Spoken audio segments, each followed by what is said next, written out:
Minsan, kailangan mo lambingin yung misis mo. Kayo ba kailangan nahihirapan? mapaniwala mo yung misis mo na safe ang motorcycle. Kasi, ang paniniwala ko dyan sa motorcycle sa kotse, pag barumbado ka sa kotse, barumbado ka rin sa motor.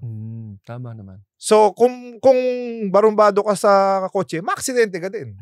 Kaya, pagdating mo sa motor, kung safe ka naman sa kotse, safe ka din dapat sa motor. So, hindi ka nahihirapan i-convince yung partner mo? Nahirapan din ako. Ang nakapagpa-convince lang sa misis ko, yung Fast and the Furious. Oh, talaga yung one-time dinner. Ang tagal kong niyayaya. Kung sa may nagbabangga pa mga kotse, yung Fast and the Furious. Nung pagka-retire ko, misis, po-prostrate na ako. Wala akong ginagawa. Baka pwede akong bilhin ng motor. Hindi, delikado yan. Ganyan.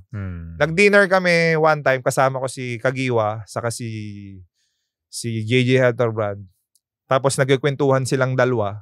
Nakikinig lang ako dahil motorcycle pinagkikwentuhan nila. Akala ko yung pelikula, yung Fast and the Furious pala, si Kagiwa. Tapos andun yung mga misis namin. Tapos, sabi ko, misis, tingnan mo, saya nila, saya nila, nagmamotorcycle sila. Nagtanong ngayon yung misis ko, oy, kayong dalawa, JJ and Mark Kagiwa, safe ba yung motorcycle? Nag-explain ngayon yung dalawa. The next day, nandun na ako sa BMW. Bumili na. Anong pinili mong motor sa BMW? Ito yun nga yung sobrang funny story. Pagdating ko sa BMW, ang may-ari pala ay si Boss Ramon.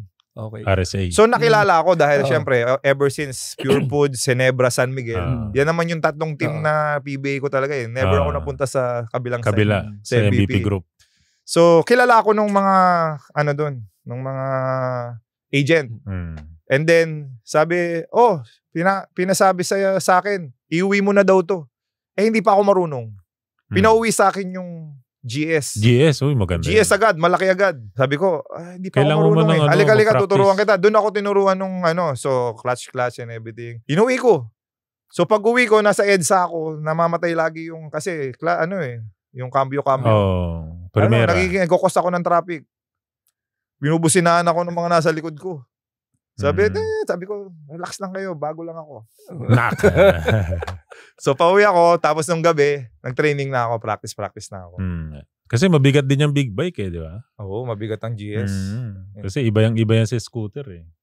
Ikaw ba nagmotor din? Nagmotor ako scooter, na-aksidente ako. Oo? Naputulan ako ng 4 na buto dito eh. Collarbone?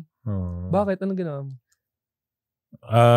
Umulan kahapon, nag-ride ako ngayon. May mga malalaking buhangin dun sa bundok. So nag-slide akong ganun. Patabi na ako noon eh. Biglang nag-slide. Pak. Yun na. Bata ka pa niyan? Hindi, kailan lang. Kailan lang yan? June 2020.